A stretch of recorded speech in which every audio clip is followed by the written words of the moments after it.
Normies.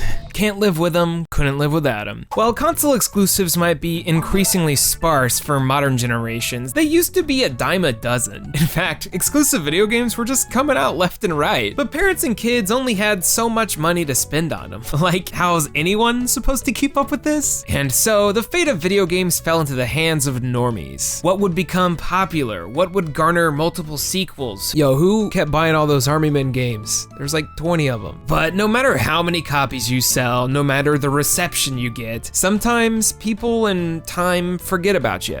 I mean, it kind of makes sense considering it's been 300 years and a million video games have come out since then, but a lot of the times when people don't buy, the company goes out of business, or the fad status starts to wane, it leads to a game or a franchise becoming abandonware. Well, at least until someone thinks it's a great idea to reboot Bubsy. So yo, it's Austin. I miss fresh air.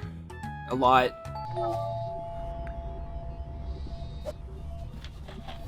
Dear Mr. Eruption, this is a Patreon request. Please make a video on forgotten PlayStation 2 games. Thank you, Chris Shelton. Excuse me? I love the PS2! So thanks to Chris, today we're gonna be talking about some forgotten PlayStation 2 games. Gems? Maybe? Probably not. We're gonna be playing a couple ones that I wanted and a couple that he wanted. So let's talk about video games.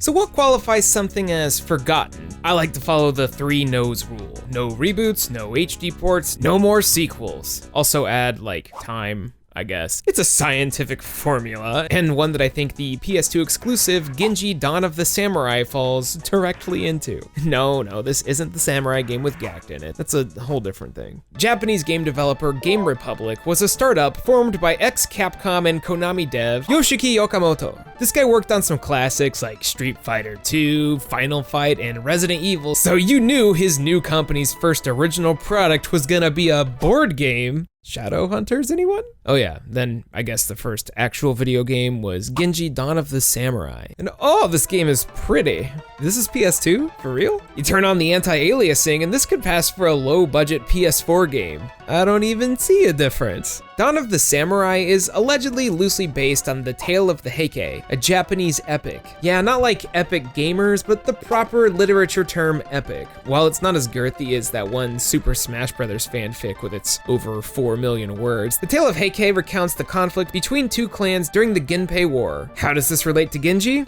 Like barely. So what do? I guess we could use the word character action here, but really it's a bunch of basic combos that don't have much, if any, branching potential. In fact, basic would be a good word to describe all of Ginji here. It's like the focus on creating admittedly fantastic visuals and following, quote, real world events took away from all the time devoted to making the game more interesting to play. You get to control a fictionalized version of real world samurai, Minamoto Yoshitsune, or his vassal, Musashibo Benkei. Yoshi's all about swinging around 2 swords rapidly as fast as he can, while Benkei likes to swing around big heavy thing. One big thing. Then, just like in the history books, you're ascending to the heavens to fight a giant phoenix. What? Yo, this looks good though. Sure, you can freeze time to do insta-kills, and yeah, you can do like a cool aerial kickflip thing, but that's not gonna save you from the bug suck or platforming. Genji's first outing might have had more sway if it released earlier in the PlayStation 2's lifespan, when they weren't clearly relying on visuals to sell. I only say that because a certain little milestone in the genre known as Devil May Cry 3 released half a year before this. Genji's not terrible by any means, just by a direct comparison is pretty generic and reeks a little of the jank juice. However, Genji's interesting to me because clearly Sony wanted this franchise to take off. When the PlayStation 3 was on the cusp of being released, they were like, yeah, Ginji, that's our boy. But then stages of the game will also be based on famous battles which actually took place in ancient Japan. So here's this giant enemy crab. And yeah, whoopsie. This old world meme became engraved in everyone's brains and was pretty synonymous with the PlayStation 3 for a while. The real-life history-based giant enemy crab murdering simulator, Ginji Days of the Blade, did indeed come out to reviews. Clearly, the killer launch app for the PlayStation 3 was Untold Legends Dark Kingdom, or Mobile Suit Gundam Crossfire. Dude, real life history sucks. I've had to deal with like a couple of those face-hugging bugs, and they cause like acne and gastroenteritis, which is no good when you have no space to move around. If only I could get out of here via the sky, because it's a segue for Skygunner. For the play game. Anime quota, check. Our next game happens to be one that is extremely nostalgic and special to me. Long before Persona would ruin my life, I barely knew what an atlas was. But I did know that they published pixel art's Skygunner. What is a pixel arts? I am unsure. This is the only thing that they ever did and nothing else is really known. However, I do know that the lead game designer is credited on Mad World for the Wii as Blood Effects designer. So yeah, that's relevant? Skygunner came out extremely early in the PlayStation 2's lifespan and was one of those games I rented because game spending money was tight. As part of the Dreamcast Defense Squad, I wasn't well versed in things PlayStation, so anything we'd grab would be on a whim. I'm not really sure why, but one day Skygunner just kind of floated its way into my PS2 and greeted me with this. This song is dripping nostalgia. With the exception of Mystical Ninja starring Goemon's ridiculous opening, this was my first time playing a video game with an anime cutscene for an opening, a trend that to this day hasn't gone away, and it probably never will. Story time. When I was a little kid, I had this little Rio MP3 player that had like 250 megabytes of storage on it. It could hold like 50, 30 songs or something like that, or like one Dream Theater song. Anyway, this thing had a little like recording function on it with the like tiniest little mic you ever seen in your life. And so the day I had to return Skygunner, I really liked that song, so I was like, all right, Mom, get the out. And I put that thing right up to the TV speaker, like right on it. And I bet you know exactly how that sounded. You ever play Star Fox? How about them shoot 'em ups? Put that together with some beautiful art, catchy music, memorable characters, and sick flips, and you got one of my most nostalgic early PlayStation 2 games. And I'm glad to say that it's held up. You have control of a couple gunners here, all with unique planes. There's Kapan, Fam, the head police officer Hardy, and totally not Star Wolf, Reval. Yeah, his name's actually just Rival, pronounced Reval. It's really creative. You're against store brand Dr. Ivo Robotnik on his quest to steal things. Oh, and let us not forget the 2019 winner of Austin Eruption's most Tetsuya Nomura looking ass design, CL, with his gargantuan 100-pound zipper choker. Clearly, this must be used with the special ability he has that literally air brakes his plane to a full stop. That's the only explanation. Look, Skygunner's dope. It's extremely short with each playable character only having 5 levels, but they all have different objectives and a range of difficulty. You have to shoot down giant blimps and planes while trying to avoid your own death. It has a very punch-out-like revival system where you have to mash buttons to get your plane back in working order, which I prefer over just exploded. It uses a very old school point system where you want to try and use explosives to take out entire groups of enemies to get a multiplier, which will get you a higher score and possibly a plane upgrade for the next level. You end up competing against your allies, and their banter with this is pretty fun. Atlas did a pretty good job with the localization here, and it seems like they had a fun time with it. Now's not the time to admire the size of the man's fries. We've got a museum to liberate. The only real negative here is how short the game is and how the frame rate just decides to run away. Though really, considering this is a shmup, this can be a blessing in disguise when there's so much on the screen. But unfortunately, that's all we have from Skygunner. There was a fan-made game that would come out in 2005 called Gunner's Heart, made by the people who brought us Reciteer, which is real good by the way. But it's a more traditional shoot 'em up. The openness of Skygunner made it unique, but I don't think we'll really see anything like this again. And that sucks. But maybe one day, the 100-pound zipper will make a comeback. I've talked about licensed games on this channel a lot, like a lot, but I've never really gotten into the good ones. It's always the same horrible time. But today I think it's time to change that. Now, the franchise we're going to be talking about has a lot of games in it, but I think this one's been kind of buried. I'm going to be talking about Transformers for the PlayStation 2.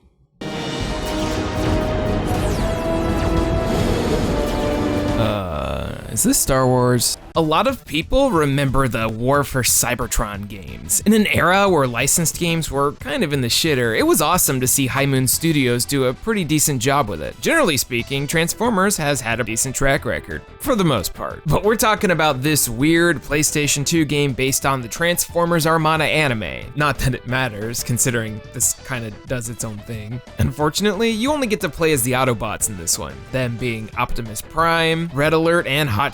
As much as I would love to play as Starscream, that ain't happening today. Though you do fight them. I think I fall into that very specific age group where Transformers wasn't really on my radar. Growing up, it was all Beast Wars and Beast Machines for me. Dinobot, more like Vegeta, am I right? To defeat you in such a manner would be lacking in honor. While I didn't get a good PlayStation 2 game out of it, we did get a fun PS2 game out of the original Transformers. Get this, massive level-based worlds filled with tons of collectibles, some of which are mini-cons. You can equip mini-cons to each character to have different types of abilities and weapons. You can shoot the normal gun, or eat this guy and shoot out a bigger bullet. It's simple stuff, really. You can also just get silly with it and fly around, which doesn't work very well. Oh yeah, I hope you like giant robots with ragdoll. You got the touch. You got the power. Transformers is a pretty cool game, albeit a bit stiff at times. Though I imagine they were like, how are we supposed to make a giant robot feel? The answer is awkwardly. The segments where you have to climb up the side of a mountain are like, ah shit. Bosses are a fun spectacle to watch and fight, like when you have to shoot Starscream out of the sky. Also, for some reason, they decided to animate different CGs depending on which character you're playing as. The effort, man. That's probably the reason why you go from the first level, the Amazon, to the second level, Snowy White, to the Deep Amazon. Basically the same level, then to Alaska again. While it's got problems for sure, the PS2 Transformers game is one of those cool things that came out that, once again, people seem to have completely forgotten about. Maybe that's just because licensed games tend to get lost with the wind, or that the next-gen games overshadowed it. But if you're wanting to try something really unique and honestly pretty sick for the time, Transformers is pretty alright. Also, it has this like neo-rock funk take on the Transformers song that's pretty like Spin Doctors, but not.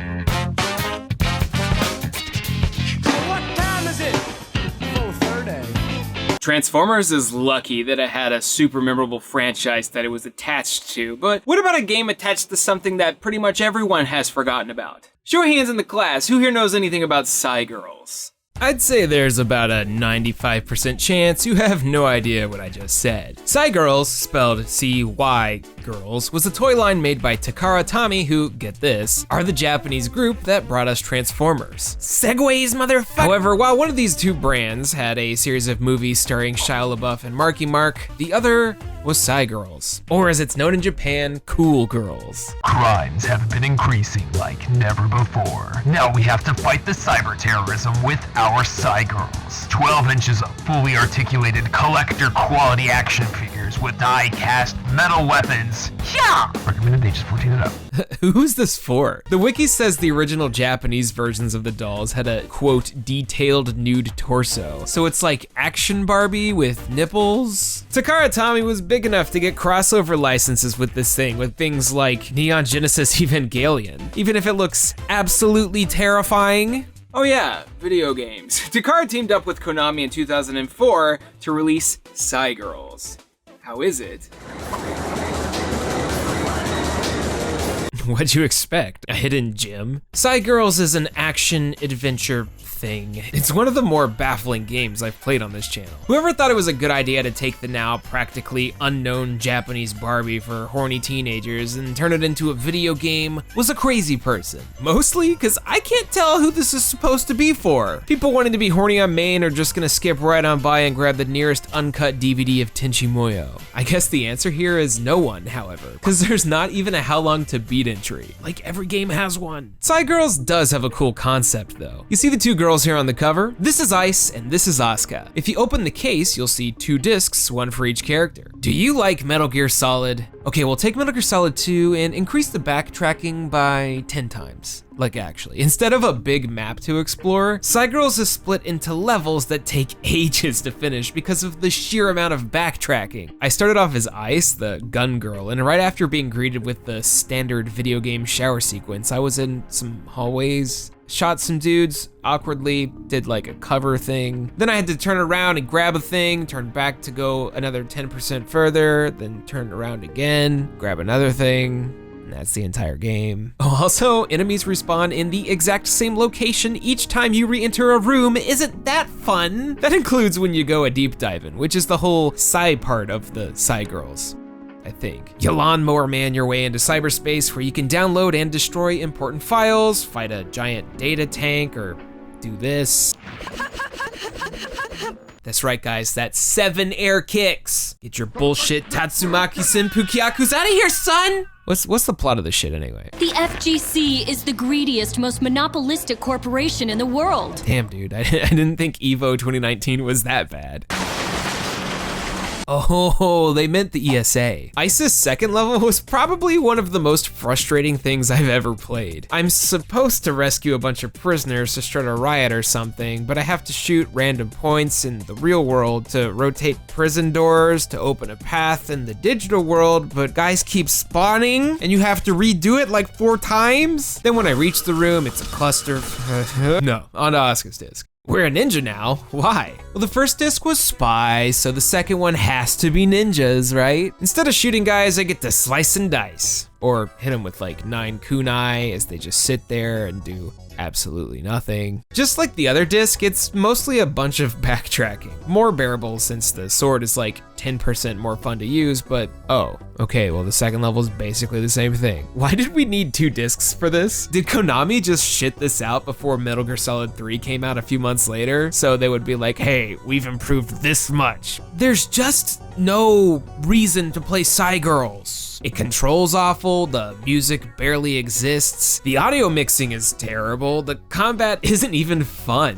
When this came out in 2004, there were already thousands of more interesting video games to play, so just like the license, this also faded into obscurity. It's always super interesting to see a corporation come up with a toy or a kid's product that they want to push only to have it fail to land. And I guess Scigirls is one that didn't even take off. But at least all of us gamers know Ice is a total babe. Babe is sexual harassment. Who is this supposed to be for?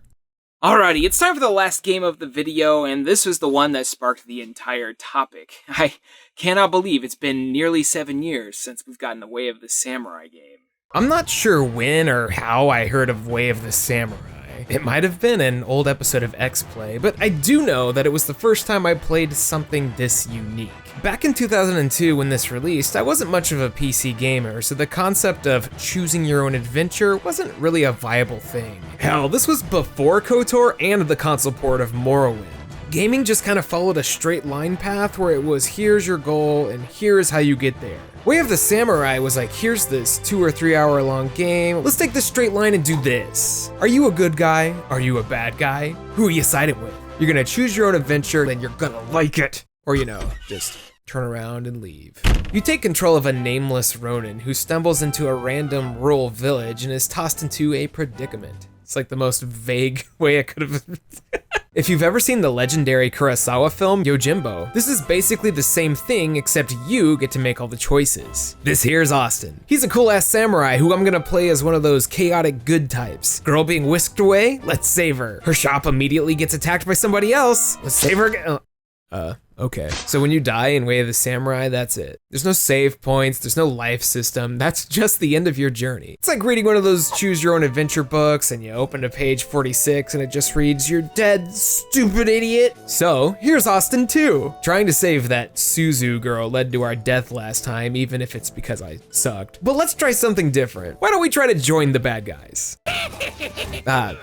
Shit. Way of the Samurai, everyone. But that's just kind of how this goes. There's a total of 5 main endings you can get, but how you attain them is another story entirely. The premise is that there's 2 clans fighting to be the top dogs and be in charge of this little prefecture, and you deal with their drama. There's also Suzu and her bodyguard slash friend Dawn, the original Afro Samurai. It's a little weird to see here, but sure, whatever. Something government, but that's not important. This is you, the player story. So for my path that won the game, I played as Austin 4 and used a cheat to change my character model to this old man, who's also Suzu's grandfather. He just sits in the back of the inn and says things like, "I'm Superman," or "I'm Indiana Jones." Is this Ernest Klein? Actually, the localization of this game's a little all over the place, but it's charming. There's the occasional typo like Suzu here telling me to visit her after a short while, or interactions like this. Please don't be too hard on me. I will be hard on you. Bro, take me to Applebee's first.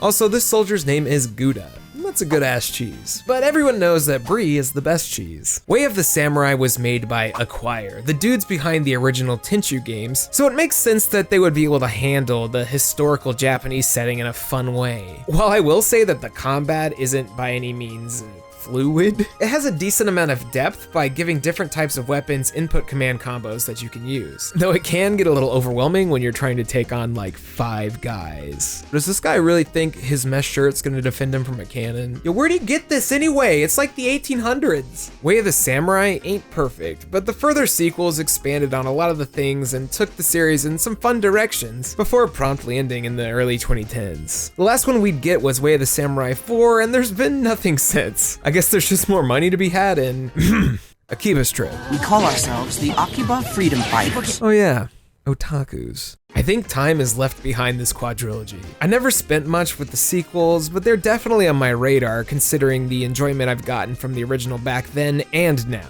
So if you're ever wanting to try an early-ass choose-your-own-adventure style game for the consoles, check out Way of the Samurai. Yo, how come I die here, but I live here?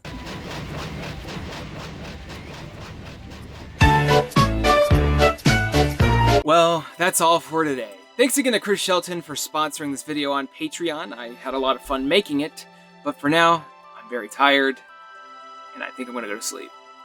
Good night.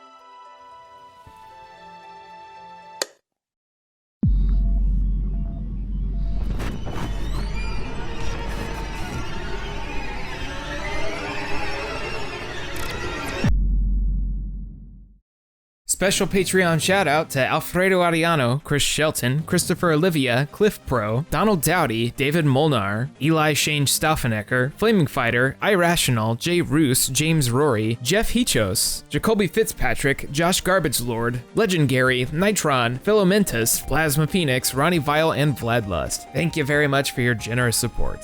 Thank you for watching, and stay tuned for another video soon. Subscribe.